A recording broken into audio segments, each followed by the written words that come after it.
membacakan satu firman di Mazmur 126 ayat 5 dan 6. Orang-orang yang menabur dengan mencucurkan air mata akan menuai dengan bersorak-sorai.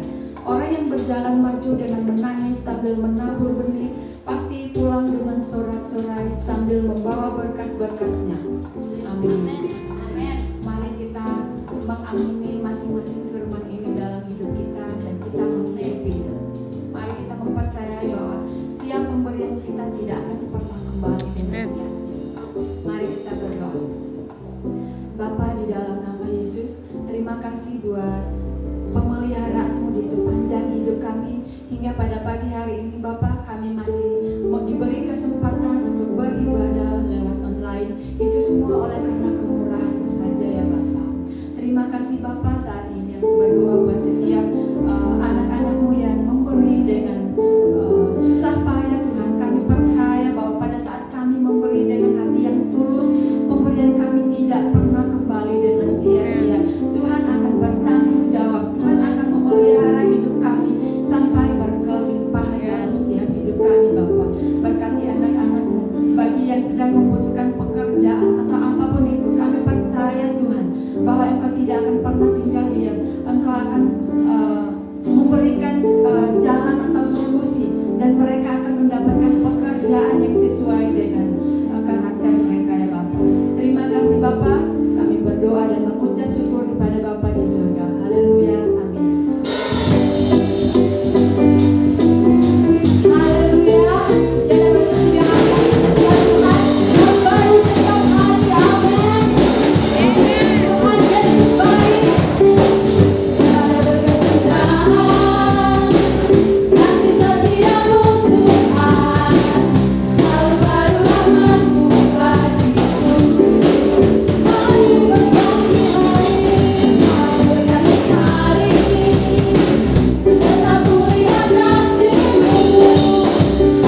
Selamat hari Minggu, selamat berkumpul kembali untuk beribadah bersama-sama dalam ibadah online bersama GB Destiny.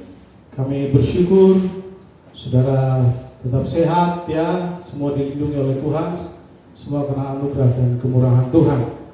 Baik Bapak Ibu Saudara yang dikasihi oleh Tuhan, sebelum kita mendengarkan firman Allah, mari kita berdoa terlebih dahulu. Bapa di sorga, kami mengucap syukur, terima kasih buat kebaikan-Mu, rahmat-Mu, anugerah buat kami. Kami akan dengar firman-Mu, rapi hamba-Mu dan semua kami yang mendengarkan. Tolong kami supaya kami memahami dan diberkati dan kami menerapkannya dalam kehidupan kami setiap hari. Kami berdoa di dalam nama Yesus. Haleluya. Amin. Bapak Ibu Saudara yang dikasihi oleh Tuhan, kita sampai di minggu yang terakhir di bulan Agustus ini, dan ini khotbah terakhir saya dalam seri mengenai mentalitas pemenang, dan kita belajar dari seorang tokoh bangsa Israel atau Raja Israel yang sangat luar biasa, yaitu bernama Daud. Bapak Ibu Saudara yang dikasihi oleh Tuhan, hari ini kita belajar bersama-sama di seri yang terakhir ini mengenai, saya beri judul hari ini mengenai pentingnya ke rumah Allah atau rumah Tuhan. Pentingnya ke rumah Tuhan. Saudara dengarkan ya, saudara perhatikan bahwa pada waktu saudara memberi hidup saudara percaya kepada Kristus dan menjadi pengikut Kristus, maka kemenangan telah menjadi milik saudara. Itu sebabnya Rasul Paulus berkata, syukur kepada Allah yang telah memberikan kemenangan kepada kita melalui Yesus Kristus. Jadi pada waktu saudara ada di dalam Kristus, saudara mengikuti Yesus, maka saudara perhatikan kemenangan menjadi milik saudara. Nah, hari ini di seri yang terakhir kita belajar mengenai pentingnya ke rumah Allah. Di dalam Mazmur pasal 23 ayat 6 masih kita membahas mengenai kisah daripada Raja Daud. Mazmur 23 ayat 6, satu ayat saja. Kalau saudara bisa membuka di Alkitab saudara, kita membaca bersama-sama. Ya, saya membaca dari sini, saudara membaca di tempat di mana saudara sedang mendengarkan sekarang ini.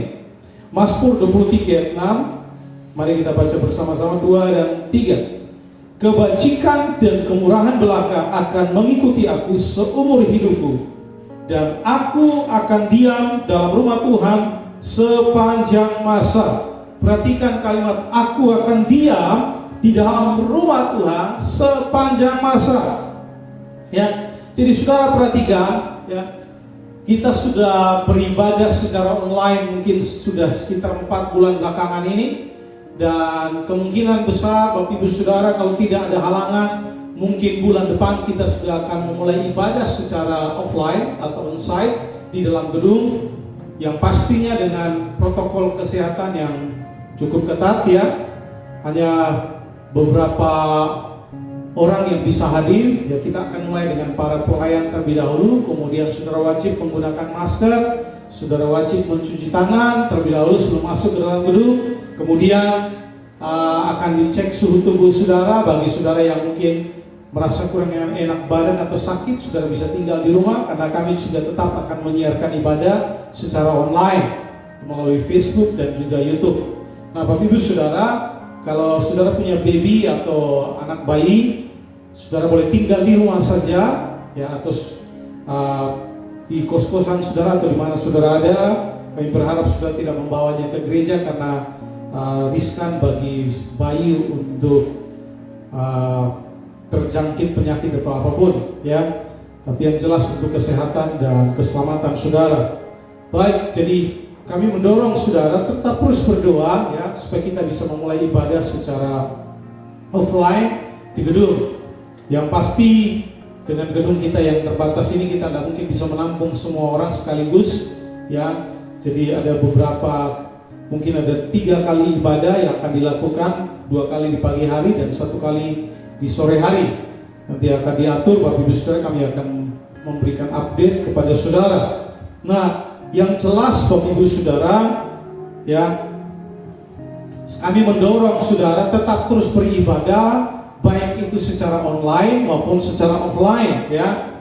Nah, mungkin jika saudara seperti tadi yang saya katakan mungkin kurang sehat, atau saudara ada dalam perjalanan atau pekerjaan, saudara bisa menonton secara online melalui Facebook dan juga YouTube ya. Namun tolong dengarkan, namun jika saudara bisa hadir secara offline atau bisa datang ke gedung gereja, mengapa tidak berusaha untuk hadir? Jadi kami mendorong saudara, kalau saudara tidak ada halangan, hadirlah di dalam ibadah secara offline dalam gedung gereja bersama-sama dengan kami. Nah, hari ini saya mau menjelaskan buat saudara mengapa penting ke rumah Allah ya.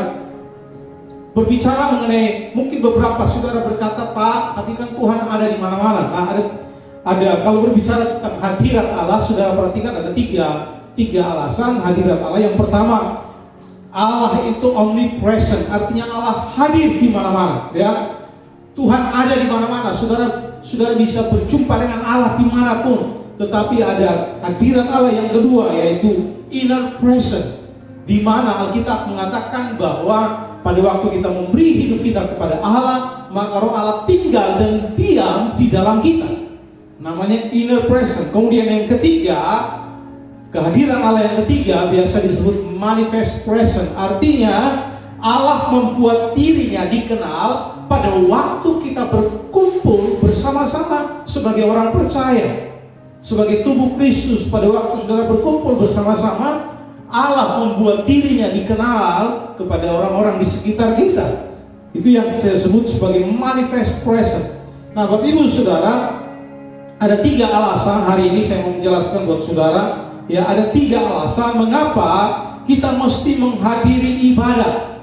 Yang pertama adalah hadirat Allah atau God's presence, hadirat Allah. Ya, seperti tadi yang saya jelaskan, Bapak Ibu Saudara, ada omnipresent, kemudian ada inner present, dan kemudian yang ketiga ada manifest present. Nah, berbicara tentang Raja Daud pada waktu dia berkata tentang aku akan diam di dalam rumah Tuhan. Perkataan rumah di sana itu bukan tenda, ya. Perkataan rumah itu bukan hotel, tetapi sebuah tempat di mana hadirat Allah ada di sana, ya. Yang dikenal oleh bangsa Israel yaitu Bait Allah. Bagi mereka dikenal sebagai Bait Allah, tempat di mana Allah hadir di situ.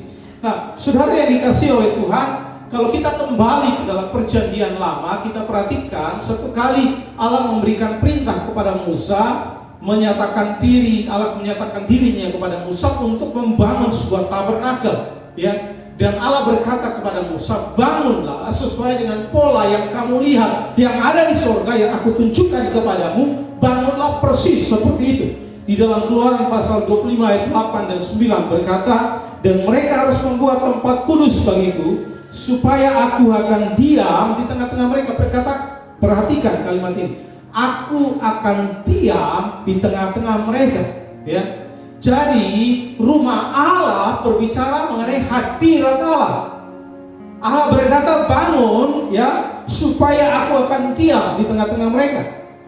Kemudian ayat yang ke-9, menurut segala apa yang kutunjukkan kepadamu sebagai contoh kemah suci dan sebagai contoh segala perabotannya, demikianlah harus kamu membuatnya. Kemudian ayat yang ke-22 Keluaran 25, dan di sanalah aku akan bertemu dengan engkau, dan di atas tutup perdamaian itu, dari antara kedua kerub yang di atas tabut hukum itu, perhatikan, aku akan berbicara dengan engkau tentang segala sesuatu yang akan kuperintahkan kepadamu untuk disampaikan kepada bangsa Israel.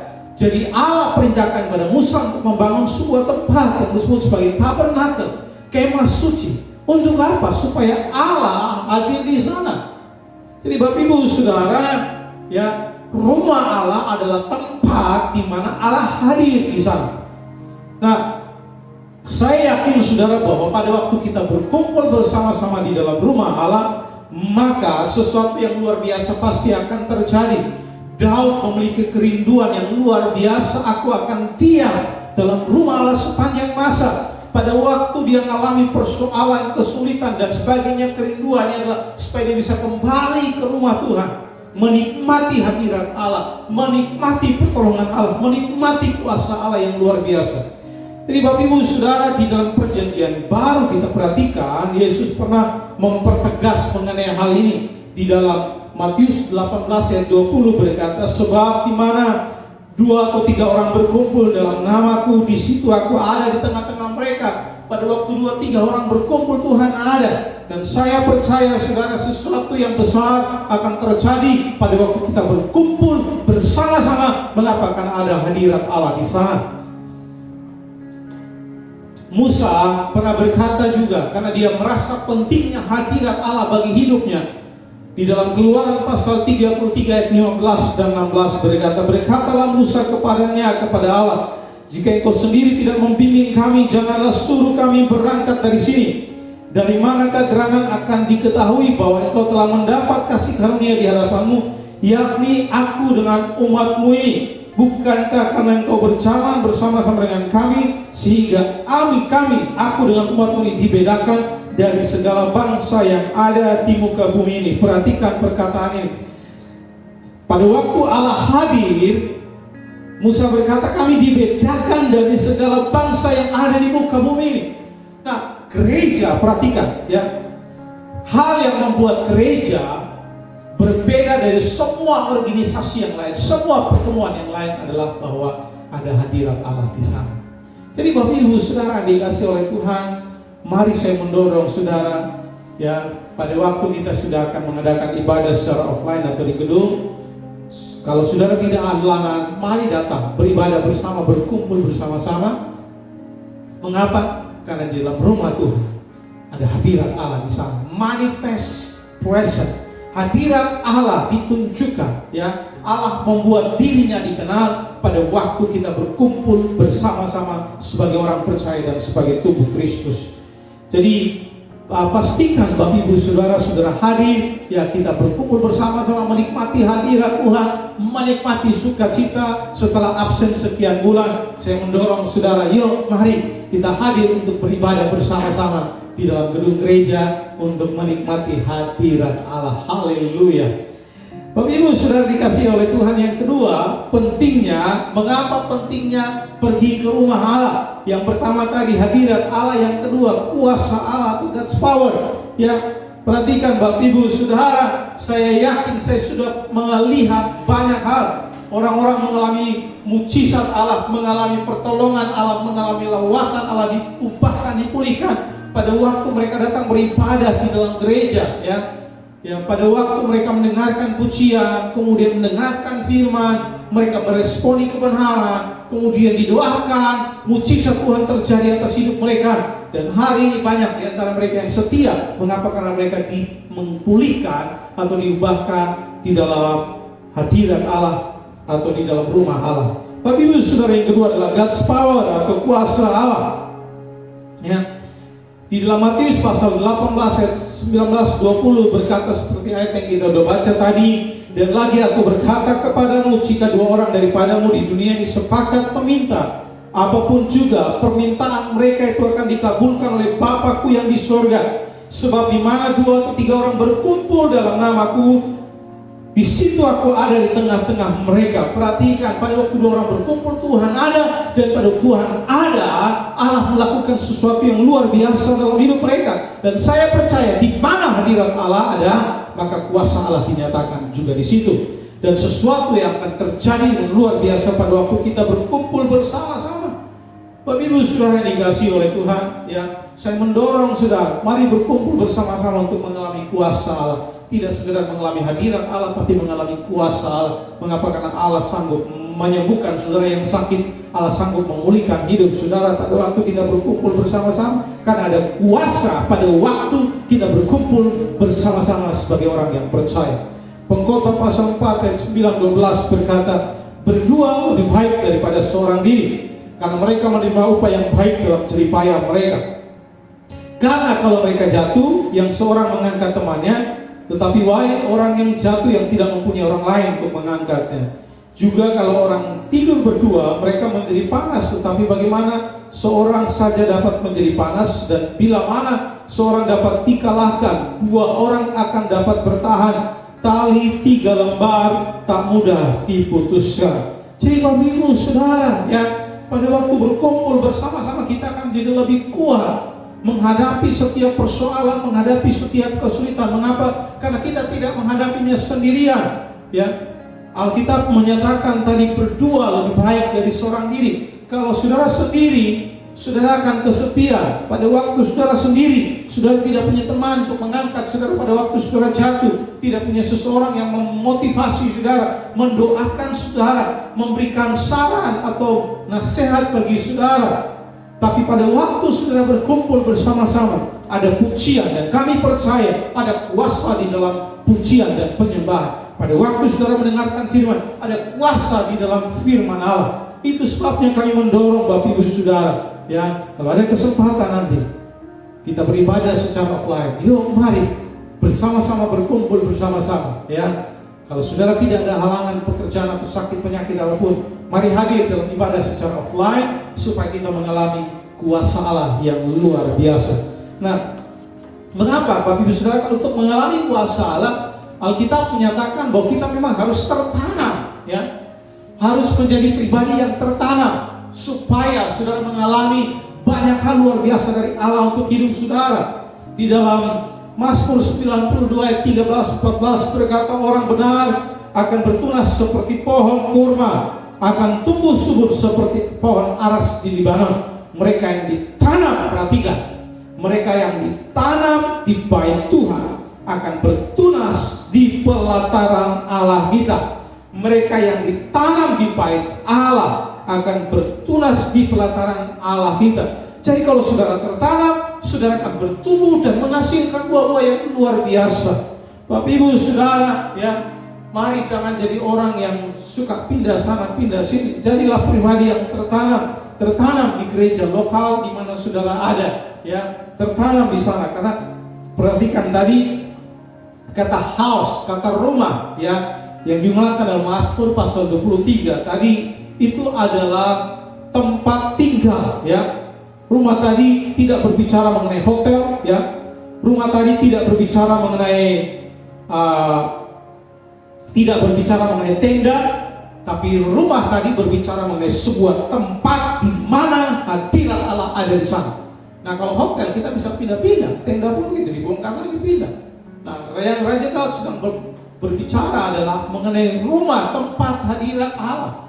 Nah, kemudian kata tinggal dalam bahasa Inggris disebut kata dwell atau diam, ya.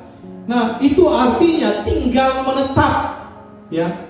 Pada waktu Raja Daud berkata, aku akan diam, bisa dikatakan tinggal menetap, ya. Jadi kita harus berusaha tertanam, Bapak Ibu Saudara, ya, jangan seperti, ya, kutu loncat yang pindah sana pindah sini, ya.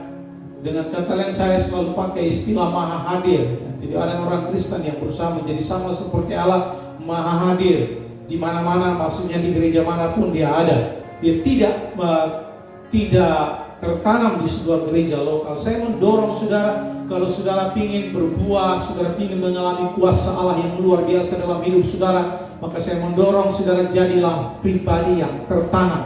Nah, bayangkan kalau saudara menanam tanaman di rumah saudara, kemudian saudara cabut, pindah lagi, cabut, pindah lagi, cabut, pindah lagi, dia tidak akan sempat bertumbuh. Mengapa? Karena dia tidak punya kesempatan untuk tertanam di dalam tanah. Karena dia dicabut dan pindah lagi, dicabut dan pindah lagi. Demikian hal yang sama akan terjadi kepada kita pada waktu kita tidak tinggal tetap atau tidak tertanam. Hal yang ketiga atau yang terakhir, ya, 3 alasan mengapa kita harus datang ke rumah Tuhan atau pentingnya rumah Allah adalah hadirat Allah, kemudian yang kedua kuasa Allah, dan yang ketiga yaitu umat Allah. Nah, Bapak Ibu Saudara, kita tidak diciptakan sendirian, kita diciptakan bersama-sama. Pada waktu Allah menciptakan segala sesuatu, ya, kemudian Allah berkata, sungguh amat baik. Pada waktu Allah menciptakan manusia, Adam, kemudian Tuhan berkata sungguh amat baik. Tetapi ada satu kalimat Allah berkata tidak baik. Nah, kata tidak baik itu berkaitan dengan tidak baik manusia hidup seorang diri saja. Jadi kita tidak diciptakan sendirian, kita perlu orang lain dalam hidup ini. Kita perlu sesama kita perlu umat Allah, kita perlu orang percaya lainnya untuk berkumpul bersama-sama. Ya, jadi bukan berbicara hanya saudara dengan Allah, saya dengan Allah, dan tidak peduli dengan orang lain. Ya, ini berbicara tentang kita, ya, saya, saudara, dan Allah pada waktu kita berkumpul bersama-sama. Nah, Bapak Ibu Saudara yang dikasihi oleh Tuhan, sekali lagi tidak baik kalau manusia itu seorang diri. Perlu kebersamaan, bersekutu bersama sebagai umat Allah. Nah, di dalam 1 Petrus pasal 2 ayat 10, Petrus mengutip perkataan dari kitab Hosea. Di sana dikatakan, kamu yang dahulu bukan umat Allah, tetapi yang sekarang telah menjadi umatnya. Yang dahulu tidak dikasihani, tetapi yang sekarang telah beroleh belas kasihan. Itu sebabnya saudara, baik kita menjadi umat Allah, di mana kita saling memerlukan satu sama yang lain. Dahulu kita terbuang, kita bukan bagian dari umat Allah, tapi pada waktu kita memberi hidup kita kepada Allah, kita menjadi bagian di dalam tubuh Kristus yang tidak terpisahkan, di mana kita memerlukan satu sama yang lain. Nah, di dalam Alkitab Yesus berkata ada hukum yang terutama, ya, di mana Yesus berkata, kasihilah Tuhan Allahmu dengan segenap hatimu dan kasihilah sesama manusia seperti dirimu sendiri. Dua hukum ini itu sama atau equal, ya. Artinya bobotnya sama, mengasihi Allah, mengasihi sesama itu sama.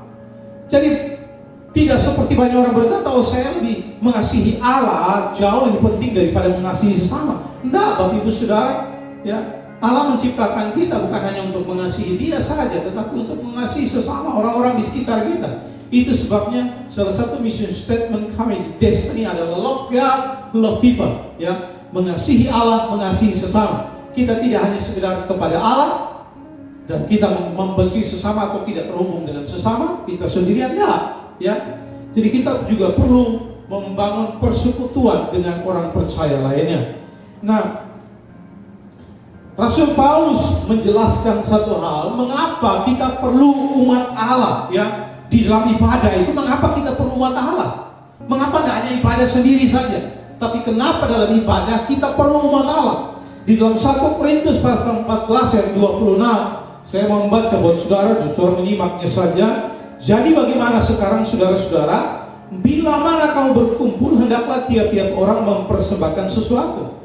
Yang seorang mazmur, yang lain pengajaran atau pernyataan Allah, atau karunia bahasa roh, atau karunia untuk menafsirkan bahasa roh. Tetapi semuanya itu harus dipergunakan untuk membangun. Perhatikan, dipergunakan membangun. Artinya dalam ibadah kita saling membangun satu sama yang lain, di mana Allah memberi seseorang apa yang kita tidak punya. Dan kita hanya bisa mendapatkan itu pada waktu kita berkumpul bersama-sama.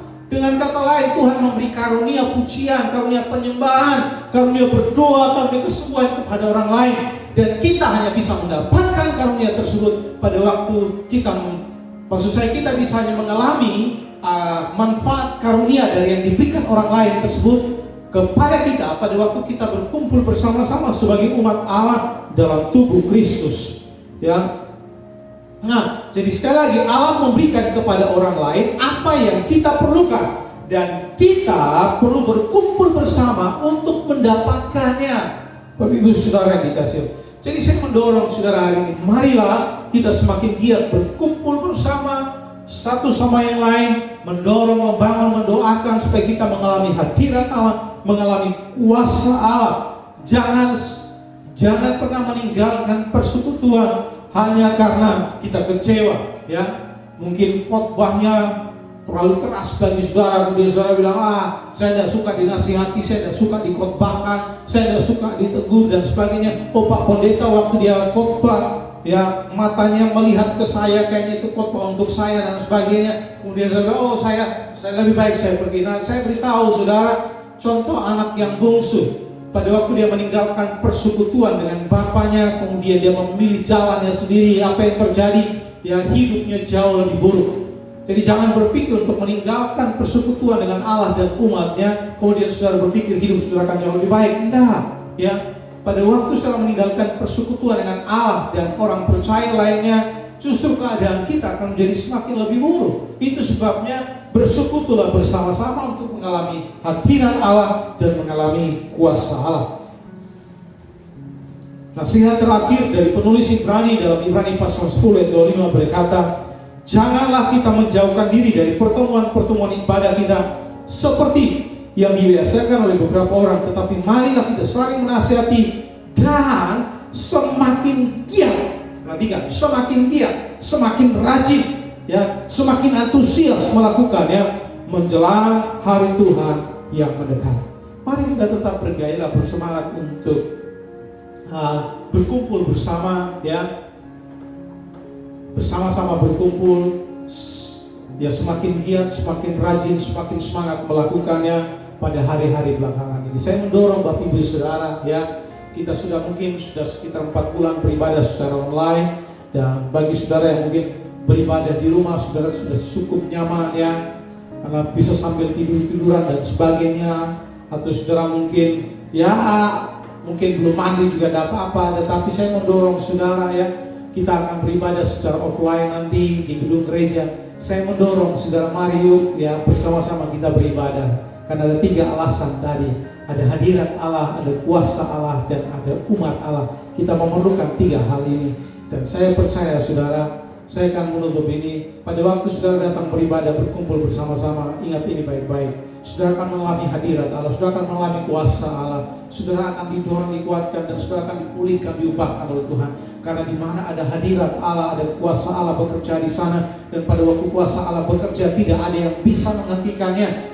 Ada pemulihan terjadi, ada terobosan terjadi. Dan kalau saudara perhatikan, para pemimpin yang sekarang sudah jadi pemimpin di Destiny, mereka adalah orang-orang yang dipulihkan, mengalami kuasa Allah, mengalami hadirat Allah pada waktu mereka memberi diri untuk beribadah bersama-sama, berkumpul dengan orang percaya lainnya di dalam gedung gereja, di dalam kelompok ibadah, baik dalam kelompok kecil maupun dalam ibadah gereja. Pada akhirnya mereka mengalami pemulihan, mengalami kuasa Allah yang mengubahkan hidup mereka. Dan saya mendorong Bapak Ibu Saudara, yuk kita akan beribadah secara offline nanti bulan depan. Nanti kami akan informasikan tanggalnya. Tetapi saya percaya saudara bahwa saudara akan mengalami keuntungan yang luar biasa pada waktu saudara berkumpul bersama-sama. Bapak Ibu Saudara, saya mau berdoa buat saudara, ya, hari ini, ya, saya ingat saudara, ya, ada pemimpin-pemimpin, saya ingat ada Jonathan, ada Karin yang bersaksi 2 minggu yang lalu di Samuel. Pada waktu teman mereka mengundang mereka untuk datang dalam ibadah, kemudian mereka hadir dalam ibadah bersama dengan kami. Mereka mengalami hadirat Allah, mereka mengalami kuasa Allah, mereka mengalami pemulihan. Dan hari ini mereka menjadi pemimpin. Mengapa? Karena mereka telah memberi diri untuk berkumpul bersama-sama di dalam rumah Allah. Mereka tahu arti pentingnya beribadah di dalam rumah Tuhan. Dan hari ini saya mendorong saudara, yuk berkumpul bersama. Pentingnya menghadiri ibadah di dalam rumah Tuhan. Tuhan memberkati Bapak Ibu Saudara. Ya, mari tundukkan kepala saudara dan kita akan berdoa untuk menutup firman Tuhan ini. Haleluya, haleluya. Dimanapun saudara berada, saya percaya ada hadirat Allah dimanapun. Kuasa Allah sanggup dinyatakan. Ada pemimpin-pemimpin yang bersama dengan saudara mungkin di kelompok-kelompok sekarang ini. Kalau saudara sedang perlu mujizat dari Tuhan, saya percaya kuasa Allah ada di sana bersama dengan saudara. Kalau saudara perlu pertolongan hari ini, kuasa Allah ada di sana bersama dengan saudara. Angkat hatimu kepada Tuhan, dan saya mau berdoa buat saudara. Para pemimpin akan mendatangi saudara, mendoakan saudara supaya mujizat Tuhan terjadi dalam hidup saudara. Haleluya. Haleluya, haleluya. Mungkin saudara sedang bergumul tentang sakit, penyakit, bergumul tentang keuangan, mungkin saudara bergumul tentang rumah tangga saudara, mungkin tentang suamimu, tentang istrimu, ya, yang mungkin suami yang kasar dan sebagainya. Saudara bergumul tentang anak-anak saudara, saudara bergumul tentang hidup saudara gimana dan sebagainya. Saya berdoa ada hadirat kuasa Allah yang sanggup menolong saudara hari ini. Mari arahkan hatimu kepada Tuhan. Yesus berkati setiap anak-anakmu dimanapun mereka berada. Engkau tahu persis pergumulan mereka. Aku berdoa supaya kuasa Allah dinyatakan. Mereka mengalami mujizat Tuhan. Mereka mengalami kuasa Allah. Mereka mengalami hadirat Allah menjamah melawat mereka. Kuasa Allah dinyatakan. Mujizat Tuhan terjadi saat ini. Aku berdoa di dalam nama Yesus. Pada waktu hati mereka terbuka, mereka meminta kepada Tuhan, berseru kepada Tuhan. Kami percaya Kau menjawab mereka saat ini di dalam nama Yesus. Bekerjalah, melawat mereka, menjamah mereka, melakukan kuasa-Mu yang luar biasa. Nyatakan kuasa-Mu yang ajaib Tuhan di tengah-tengah mereka saat ini. Di dalam nama Yesus, di dalam nama Yesus kami percaya yang sakit disembuhkan. Dipercaya mereka yang perlu mujizat hari ini. Ada mujizat besar terjadi dalam hidup mereka. Mereka yang sedang bergumul dengan rumah tangga mereka, kami percaya pemulihan Tuhan terjadi. Mereka yang bergumul dengan pekerjaan, kami percaya Tuhan sanggup pelihara mereka, menyediakan pekerjaan terbaik buat mereka. Terima kasih Bapa di sorga, apapun pergumulan mereka hari ini kami percaya mujizat Tuhan dinyatakan, kuasa Allah dinyatakan. Terima kasih Bapa di sorga, kami mengucap syukur di dalam nama Yesus. Haleluya, haleluya, amin, amin.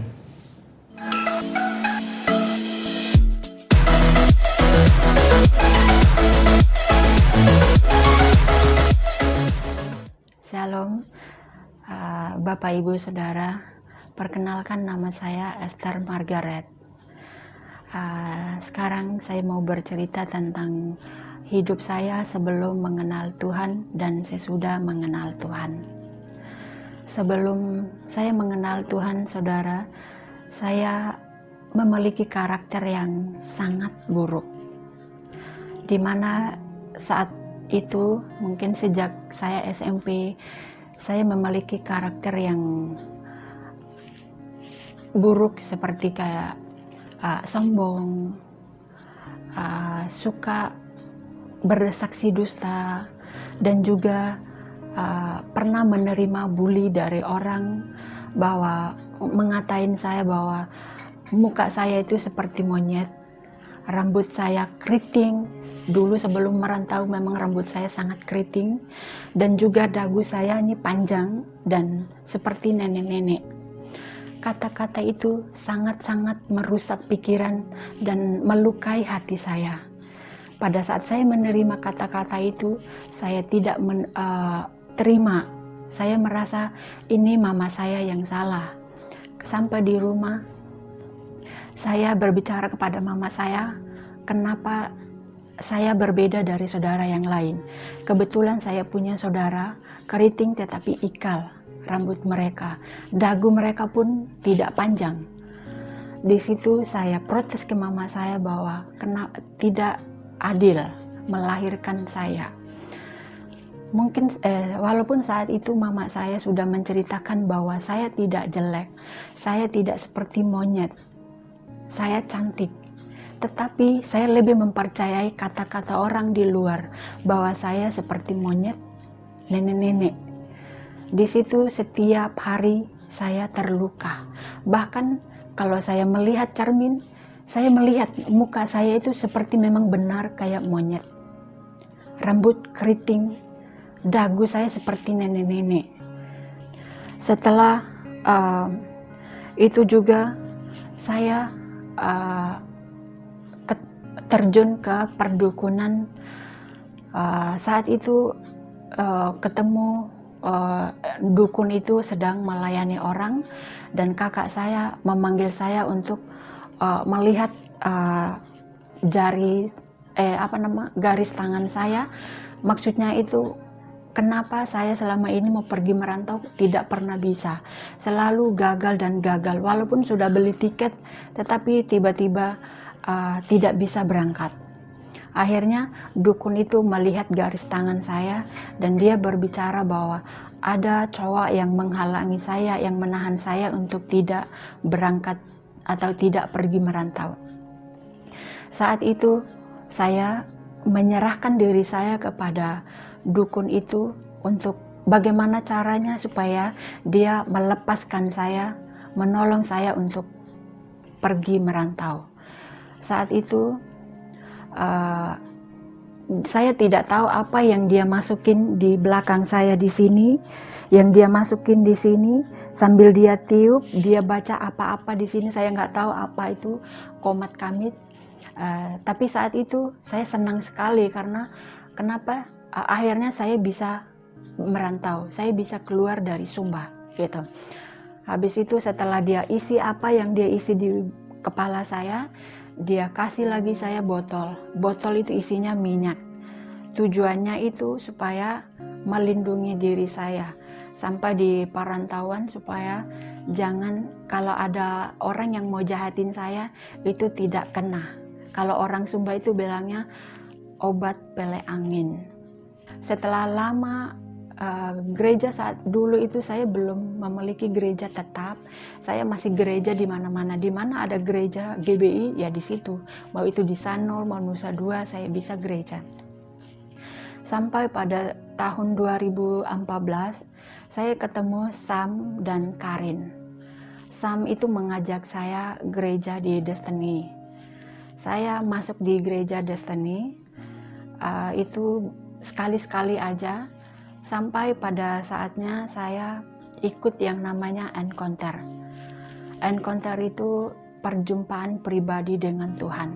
Saat itu saya tidak mengerti itu apa, tetapi karena disuruh ikut, saya ikut aja.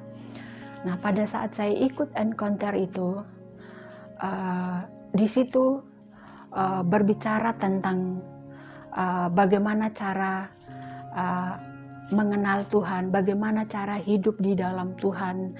Di situ berbicara tentang kesombongan, bersaksi dusta, berbicara tentang dukun. Di situ pada saat berbicara seperti itu, saya merasa, oh iya, itu saya. Saat itu kayak saya itu merasa sangat bahagia sekali, merasa sangat beruntung. Didoain saat itu waktu encounter, dan pada saat selesai encounter, saya memberi diri saya untuk dilepaskan apa yang ada di dalam, yang diisi oleh dukun itu di badan saya, dan juga memberi hidup saya untuk terlepas dari roh perdukunan itu. Nah, setelah habis encounter, saya pulang ke rumah.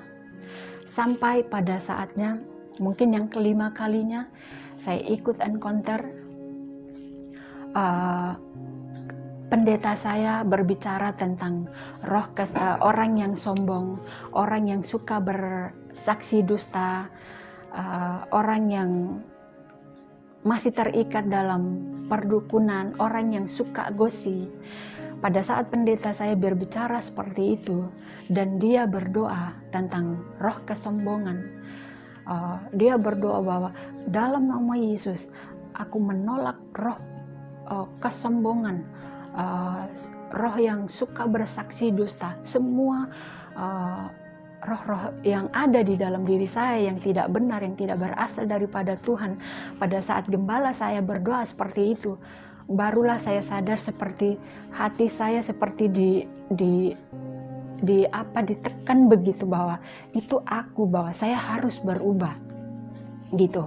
Setelah itu belajar baca Alkitab, ikut yang namanya life group, komsel, belajar Alkitab. Saat itu saya ikut komsel, diajarin sama kakak rohani saya cara baca Alkitab. Disitulah saya ketemu ayat di Amsal 16 ayat 18 bunyinya, kecongkakan mendahului kehancuran dan tinggi hati mendahului kejatuhan. Saat saya baca ayat ini, disitulah saya merasa sangat-sangat diberkati, bahwa apa yang saya alami, jalani selama ini, saya sombong, saya suka gosipin orang, itu mengingatkan saya, oh ternyata selama ini saya sombong, saya menjatuhkan orang, dan sampai saat ini saya mengalaminya. Saya benar-benar hancur, bahkan saya tidak berdaya saat itu. Pada saat saya baca Alkitab, saya ketemu ayat satu lagi, Amsal 26 ayat 27. Siapa menggali lubang akan jatuh ke dalamnya, dan siapa menggelindingkan batu, batu itu akan kembali menimpa dia.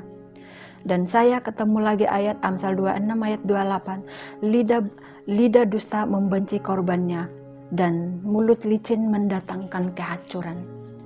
Ayat ini yang sangat-sangat memberkati saya, dan membawa saya untuk merenungkan ayat ini.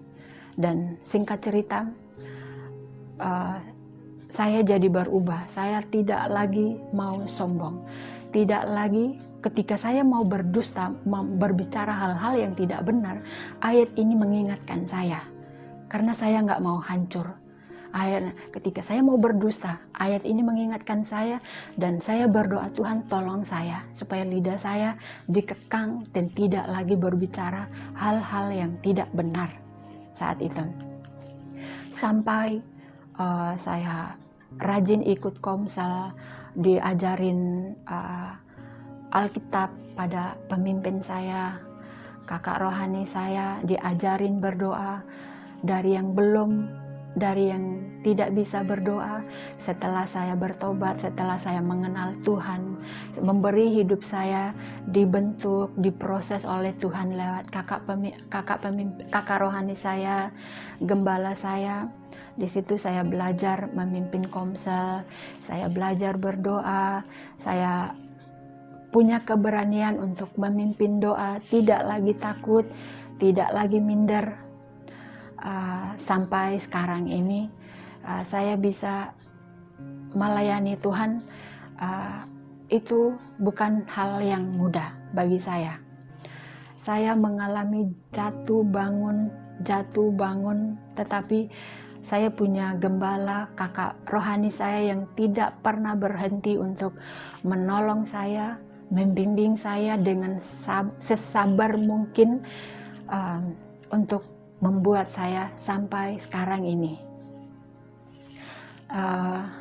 Bagi teman-teman di luar sana yang mungkin melihat saya berbicara, bersaksi seperti ini, saya mengundang bagi setiap saudara, mungkin dulu pernah mengalami yang namanya dibully, pernah mengalami yang namanya terjun di dalam perdukunan, atau tidak percaya diri, memiliki karakter yang buruk, sombong, itu jangan pernah takut.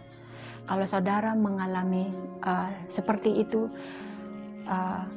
segeralah atau mungkin bertemu dengan orang-orang yang sering ke gereja, atau kakak rohani atau gembala, mungkin memberi hidup saudara untuk dibimbing. Tidak ada kata terlambat. Bagi Tuhan, kesempatan itu selalu ada. Jangan pernah takut, jangan pernah merasa diri saudara buruk, minder, tidak berarti. Karena di dalam Tuhan kita berharga dan kita cantik. Dan kita punya masa depan yang sangat-sangat berharga di mata Tuhan.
Baik, Bapak Ibu Saudara, kita akan menutup ibadah kita.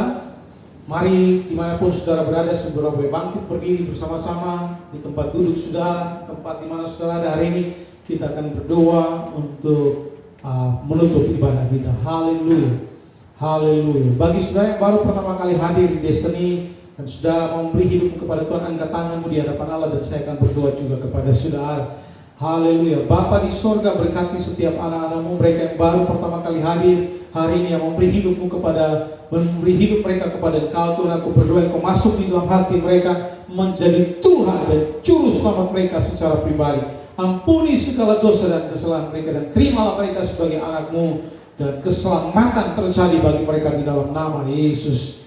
Kami berdoa berkati bangsa kami sekali lagi, Indonesia tercinta ini, supaya bangsa yang dipulihkan, perekonomian mengalami peningkatan, mengalami terobosan, mengalami pemulihan. Kami berdoa berkati Presiden kami Bapak Jokowi dan semua jajarannya diberkati oleh Tuhan. Kami juga berdoa berkati Provinsi Bali ini diberkati oleh Tuhan. Bapak Gubernur dengan semua jajarannya diberikan hikmat, kekuatan, kesehatan. Tuhan berkati di dalam nama Yesus, supaya Bali boleh bangkit lagi. Dalam nama Yesus, ekonomi mengalami pemulihan. Terima kasih Bapa di sorga. Kami berdoa memberkati semua sidang jemaat-Mu dimanapun mereka berada. Berkat Allah dilimpahkan buat mereka. Kekuatan kesehatan Tuhan, beri sukacita surgawi turun di atas mereka. Mari angkat tangan Bapak Ibu Saudara dan terima berkat daripada Allah. Allah memberkati rumah tangga, makan minummu diberkati, keuanganmu, pekerjaanmu diberkati, usahamu diberkati. Tuhan memberkati suami, istri, anak-anakmu, sekolah anak-anakmu diberkati, pintar, cerdas mereka. Tuhan memberkati kau pada waktu masuk, pada waktu keluar. Tuhan membawa kau terus naik, tidak turun, jadi kepala bukan jadi ekor. Engkau diberkati tidak saja cukup, tapi berkelimpahan, supaya engkau jadi berkat bagi banyak orang. Anak cucumu tidak akan pernah meminta-minta, tetapi bahkan engkau yang akan memberi pertolongan. Pulanglah, Tuhan menyertai saudara, memberkati saudara, mulai hari ini sampai Maranatha, Tuhan Yesus datang yang kedua kali, dan berkat yang besar ini kita terima di dalam nama Bapa, Anak, dan Roh Kudus, yaitu dalam nama Tuhan Yesus Kristus. Dan semua kita yang percaya katakan amin, amin. Selamat hari Minggu Bapak Ibu Saudara. Tuhan memberkati saudara dimanapun saudara berada. Shalom.